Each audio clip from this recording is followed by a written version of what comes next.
अस्सलाम वालेकुम जी। समराला टॉप से खुश आमदीद। ज़िला बेंबर आज़ाद कश्मीर, तहसील समानी का ये समराला टॉप है जी। और हमारा दिल है कि हम इसके छत पे पहुँचें, चोटी पे पहुँचें, लेकिन मेरे जैसे सुस्त वजूद बंदे के लिए शायद ये K2 सर करने के बराबर हो।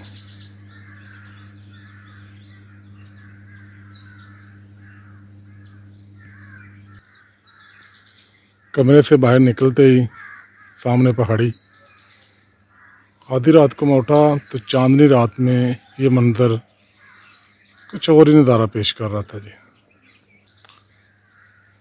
अभी सूरज तुलू नहीं हुआ।